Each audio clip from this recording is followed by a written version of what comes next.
स्वागत है आपका। आप देख रहे हैं बुद्धा's टीचिंग चैनल।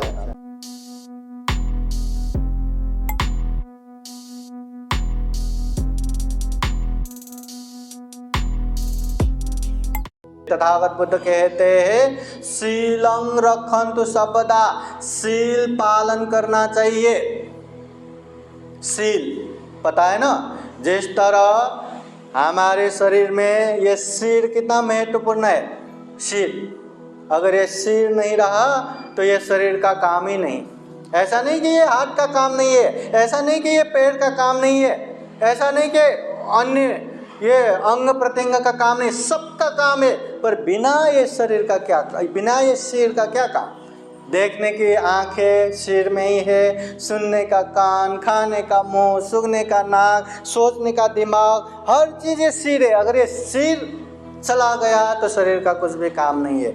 वैसे ही सारे गुण धर्मों का आधार है ये शील, इसलिए इसको सिर समान कहते हैं। अगर शील नहीं रहा ना तो वो इंसान विश्वास करने लायक भी नहीं रहेगा, क्योंकि जिसके पास शील नहीं वो किसी को भी दुख दे के बैठेगा, हिंसा करके बैठेगा। जिसके पास शील नहीं वो कुछ भी चुरा के बैठेगा। अच्छा देखा चुरा लिया, मोबाइल देखा चुरा लिया, पर्स देखा चुरा लिया। कौन विश्वास करेगा? किसी को भी बेविचार करके बैठेगा, कहीं भी झूठ बोल के बैठेगा, कहीं भी नशा पता सेवन करके बैठेगा। कौन विश्वास करेगा?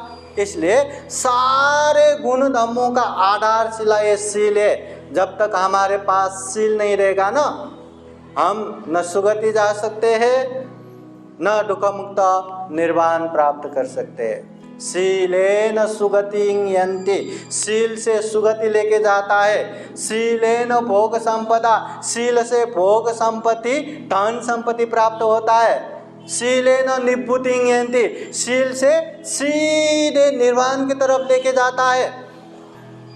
तस्मा शीलं विशोधये, इसलिए बुद्ध कहते हैं शील को विशुद्ध रूप से पालन करो। जितना सीरियस होके शील को पालन करेंगे उतना ही हमारा कल्याण होगा।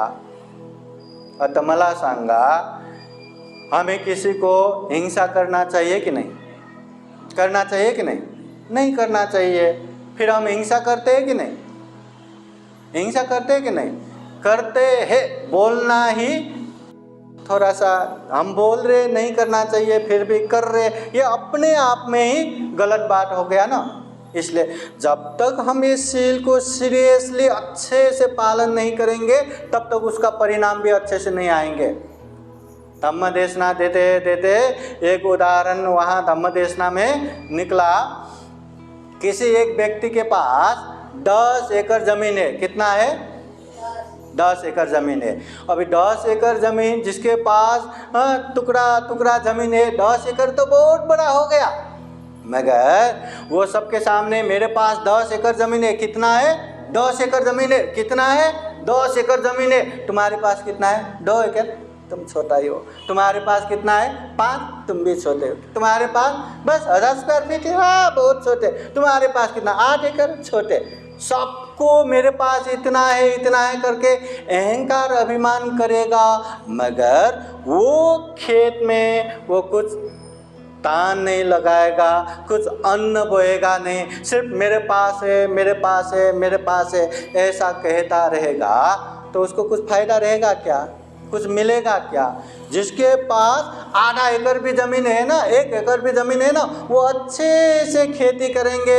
ये बरसात समय में अच्छे से अन्न पान वहाँ बोएंगे तो अच्छा उसको फल आएगा।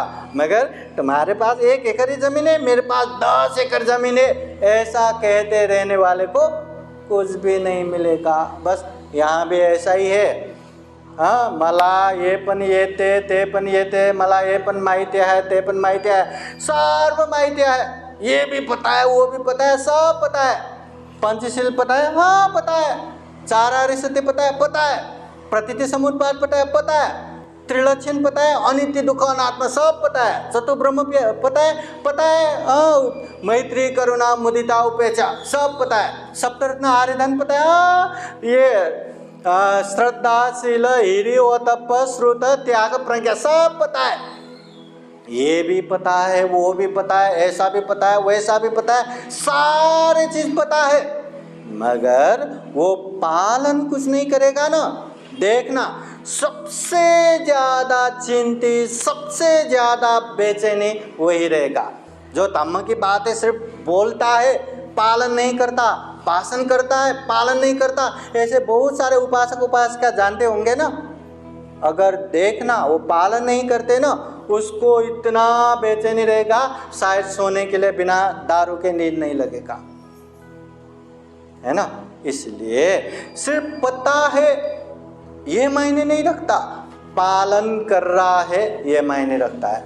अभी यहाँ बिहार में हमने अच्छे से हॉल बना दिया और ये लाइट वाइट भी बहुत मेहनत करके लाइट लगा दिया, और जैसे ही लाइट लगाया आंखें बंद कर दिया। कुछ फायदा रहा वो लाइट का? हाँ, फायदा नहीं ना।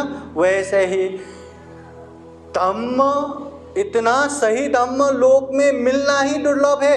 इतना अच्छा धम्म बाबा साहब की वजह से हमें मिला, इतना मानवतावादी धम्म, इतना वैज्ञानिक धर्म, इतना दुख मुक्ति के मार्ग ये धम्म हमें मिला।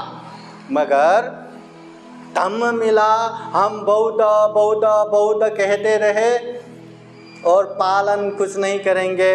तुम्हारा क्या धम्म? ये धम्म, उससे अच्छा हमारा धम्म है। तुम्हारा क्या धम्म? ये धम्म, हाँ हम ये बौद्ध धम्म, हम बहुत बड़े, ऐसा कहते रहेंगे तो उसको भी कुछ अच्छा लाभ नहीं होगा। सिर्फ बौद्ध होने से, सिर्फ धम्म को मालूम होने से हमारा कल्याण नहीं होगा।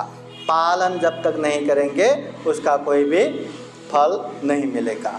इसलिए तथागत बुद्ध कहते हैं शीलं रखन्तु सपदा। ये शील जो है ना, कम से कम पंचशील, 5 शील अच्छे से पालन करना है। किसी को मारना नहीं चाहिए ना, हाँ, तो नहीं मारने का प्रयास तो कर सकते हैं। हाँ, किसी को मारे बिना हम जी नहीं सकते, ऐसा काम करने वाला कोई है क्या? है किसी का ऐसा बंद व्यवसाय, बिजनेस ऐसा है क्या? पंते जी हम मारेंगे नहीं तो हम तो जिंदा ही नहीं रह सकते, ऐसा किसी के पास है क्या काम? नहीं है ना, तो फिर क्यों मारना? मारने की ज़रूरत है क्या? बिना मारे हम जी नहीं सकते क्या? हाँ, इसलिए बिना मारे भी हम जी सकते हैं तो इसको प्रयास तो करो। हाँ, बाबा साहब ने संविधान बनाते समय बहुत जगह पे अगर किसी का हिंसा करते हैं तो कानूनन ये अपराध लगता है करके संविधान में भी लिखा है। और 22 प्रतिज्ञा में भी हाँ, प्राणी हिंसा करना नहीं, प्राणी हिंसा नहीं करेंगे करके उपदेश दिया है। और तथागत बुद्ध ने तो पंचशील में सबसे पहला उपदेश हिंसा मत करो करके उपदेश दिया। पालन तो कर सकते हैं। अगर पालन कर सकते हैं तो घर घर में ये मच्छर आता है, हमें डेंगू ना हो जाए करके इलेक्ट्रिक बैट रख के झिर झिर झिर क्यों मारते रहना? बहुत सारे लोगों के घर में रहता है ये, हाँ रहता है ना, वो तो मारना ही हो गया ना। हाँ, एक बात हमेशा याद रखना, तथागत बुद्ध हिंसा का जो उपदेश देते हैं ना, अहिंसा परमो धम्म ऐसा उपदेश नहीं देते। मतलब किसी भी हालत में अहिंसा के मार्ग पे ही चलना यही सर्वश्रेष्ठ धम्म है, ये बुद्धवाणी नहीं है। हम कहीं चलते हैं ना, चलते चलते हमारे पैरों के नीचे आके न जाने कितने कितने प्राणी मर जाते हैं, हमें पता भी नहीं चलता पर मर जाते। क्या उसका पाप लगता है क्या? नहीं लगता। ये हवाओं में माइक्रोस्कोप से देखा तो अनगिनत कीटाणु रहता है, जीवाणु रहता है। जब हम श्वास लेंगे, श्वास के साथ अंदर जाता है और हमारे शरीर के गर्मपना से वो मर जाता है। तो क्या श्वास लेने से पाप लगता है क्या? हाँ, नहीं लगता। जब हम मनसाय से करेंगे करके जब तक नहीं करते तब तक उसका पाप नहीं लगता। अगर हम चलते चलते कहीं वहाँ कीड़ा आ गया, अरे इसको तो मारने में कितना मज़ा आएगा करके ऐसा ऐसा करके पैरों से मारेंगे, कुचलेंगे तो वो पाप लगता है। इसलिए तथागत बुद्ध कहते हैं चेतना अहं भिक्खवे कम्मं वदामि। कर्म तभी बनता है जब हम चेतना से करते हैं, मनसाय से करते हैं।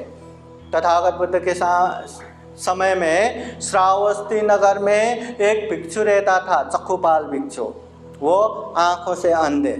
सुबह सुबह जब संक्रमण करते हैं, संक्रमण बोले तो एकदम होश रख के मैं पैर उठा रहा हूँ, आगे बढ़ा रहा हूँ, नीचे रख रहा हूँ, फिर दूसरा उठा रहा हूँ, चल रहा हूँ, ऐसे स्मृतिपूर्वक ये चलना, उसको बोलते हैं संक्रमण ध्यान। तो ऐसे संक्रमण ध्यान करते समय अभी घास में बारिश होने से, गीला होने से अनेक कीड़े आ जाता है और ये पैरों के नीचे आके मर जाते हैं। उनको तो पता नहीं। जब श्रावस्ती के जैतून बुद्ध विहार में भगवान बुद्ध को दर्शन करने के लिए अनेक दिशा विदिशाओं से भिक्षु लोग आते थे, तो एक समूह युवक भिक्षुओं ने श्रावस्ती वो बिहार में घूमते घूमते देख लिया कि वहाँ बहुत सारे कीड़े मरे हुए हैं। तो यहाँ कौन चला? चक्षुपाल भिक्षु।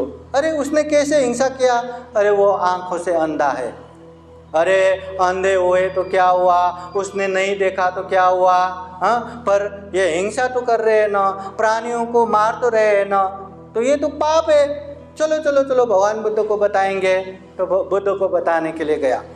जब तक आंखें हैं तब तक तो क्या क्या करके बैठे होंगे, अभी धर्म के नाम पे प्राणियों को हिंसा कर रहा है, पाप कर रहा है। तब तथागत बुद्ध वो भिक्षुओं से पूछते हैं, भिक्षुओं ये प्राणियों को मारते समय आप लोगों ने देखा क्या? नहीं, हमने नहीं देखा। ऐसे ही चक्षुपाल भिक्षुओं ने वो प्राणियों को नहीं देखा और वो अरहत हो चुके। अरहत बोले तो दुखों से मुक्त हो चुके, क्लेशों से मुक्त हो चुके। किसी को मारने का मन शायद जरा सा भी नहीं है, इसलिए वो पैरों के नीचे आके मर रहा है। तो वहाँ पे मैं मारूंगा करके इतना भी चेतना नहीं है, इतना भी इंटेंशन नहीं है, इतना भी मनसा नहीं है, इसलिए वो हिंसा नहीं बनता, वो कर्म नहीं बनता। इसलिए हिंसा पूरा होने के लिए भी तथागत बुद्ध ने 5 अंग बताया है। कितना? 5 अंग परिपूर्ण होना चाहिए। क्या क्या अंग परिपूर्ण होना चाहिए? हिंसा होने के लिए सबसे पहले वो प्राणी जीवित होना चाहिए। जीवित रहा तो मार सकते हैं ना, एक। दूसरा, वो जीवित है हमें भी पता होना चाहिए। अभी चलते चलते मर रहा है, श्वास लेते समय मर रहा है, या बीमार हो गया दवा लेते समय रोग के कीटाणु मर रहा है, ये हमें पता नहीं, इसलिए उसका हिंसा नहीं लगता। वो जीवित है तो जीवित है, हमें पता होना चाहिए। दूसरा। तीसरा, वो जीवित प्राणियों को मारने की इच्छा होना चाहिए। कभी चूहे देखा, सांप देखा, मुंगी देखा, मच्छर देखा, मारने का मन होता है ना, कितना ये आ रहा है, चलो इसको तो मार ही देते हैं करके उसको मार देते हैं। हाँ, तो मारने का मन होना चाहिए, तीसरा अंग। चौथा, वो जीवित है पता भी है, मारने की इच्छा भी है। चौथा, मारने के लिए प्रयास करना चाहिए। अभी कैसे मारना है, वहाँ मेहनत करना चाहिए, मारने के प्रयास होना चाहिए। और पांचवा, वो प्राणी मरना भी चाहिए। ये 5 अंग परिपूर्ण हुआ तो वो हिंसा कहलाता है। जीवित होना चाहिए, जीवित है पता भी होना चाहिए, मारने की इच्छा होना चाहिए, मारने के लिए प्रयत्न होना चाहिए और मरना भी चाहिए, तब जाके वो हिंसा होता है। इसलिए हिंसा न करना ये बुद्ध का उपदेश है। अहिंसा परमो धम्म नहीं है।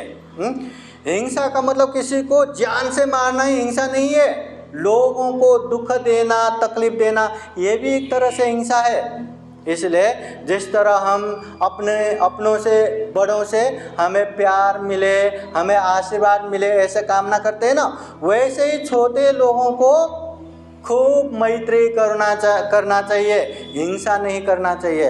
अगर हम छोटे लोगों को हिंसा करेंगे और बड़े लोगों से हमें प्यार मिले, मैत्री मिले, संभव होता है क्या ऐसा? नहीं ना। इसलिए बड़ों के प्रति आदर सत्कार करो, छोटे के प्रति मैत्री, करुणा और आशीर्वाद दो। हाँ, इस तरह चाहे हिंसा करना हो, चोरी करना हो, व्यभिचार करना हो, झूठ बोलना हो, नशा पता सेवन करना हो, ये पंचशील में आता है। ये शील हमेशा पालन करना चाहिए और पालन करने से ही जीवन में सुख और शांति आएगा। ये तथागत बुद्ध का उपदेश है, ये बुद्ध वाणी है। अगर आप लोग ये 5 शील भी अच्छे से पालन करेंगे, जीवन में सुख भी आता है, शांति भी आती है।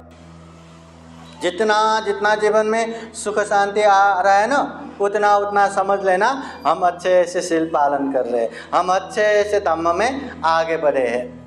और जितना जितना टेंशन पीर चिंता आ रहा है ना, तो समझ लेना बैटरी लो हो गया, पुण्य लो हो गया, पुण्य रिचार्ज करने का समय आ गया।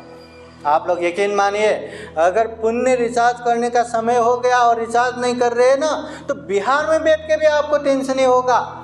कितना भी अच्छे में हो, आप लोग अपने ही धुन में, अरे ये होना चाहिए, वो होना चाहिए, कुछ न रहा तो ये उपासिका को थोड़ा सीधा बैठना चाहिए, वो क्यों थोड़ा तिरछा बैठ रहा है, उसी में टेंशन आना शुरू हो जाएगा। इसलिए पुण्य बार बार बारंबार करना चाहिए। महाकारुणिक तथागत बुद्ध धम्मपद में एक गाथा इस तरह भी कहते हैं, पुण्यं चे पुरुषो कैरा कैराथे तं पुनः पुनः तम्मि चन्दं कैराथ सुखो पुण्य शौचयो। पुण्यं चे पुरुषो कैरा, इंसान है ना हम, मनुष्य है ना हम, तो हमें पुण्य करना चाहिए, धम्म करना चाहिए, कुशल कर्म करना चाहिए, शरीर से अच्छा, वाणी से अच्छा, मन से अच्छा करना चाहिए, जितने भी बुरे हैं उससे दूर रहना चाहिए। कैरा थे तंग पुनः पुनः, एक बार किया ना अब बस हो गया, अट झाला मला केला ना एकदा, ऐसे एक बार किया करके बैठना नहीं है, बार बार बारंबार करना चाहिए। तम्मी छंदन कही रहा था, ये पुण्य करने से क्या मिलेगा, क्या आशा रख सकते हैं? काम किया तो पैसा मिलेगा ना, हाँ, जॉब किया तो सैलरी मिलेगा, बिजनेस किया तो वहाँ प्रॉफिट मिलेगा, मगर ये पुण्य करने से क्या मिलेगा?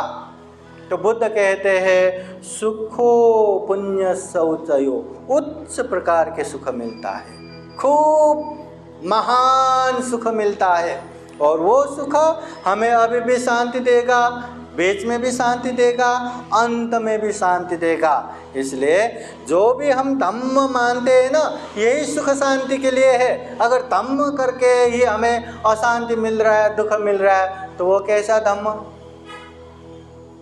है कि नहीं? इसलिए जीवन में सुख शांति प्राप्त करना है तो पुण्य करना है, पुण्य करना है तो अपने कैपेसिटी, अपने क्षमता से दान देना है, हमेशा शील पालन करना है। साधु साधु साधु। बुद्धं नमामि, बुद्ध को नमन करता हूँ। धम्मं नमामि, धम्म को नमन करता हूँ। संघं नमामि, संघ को नमन करता हूँ।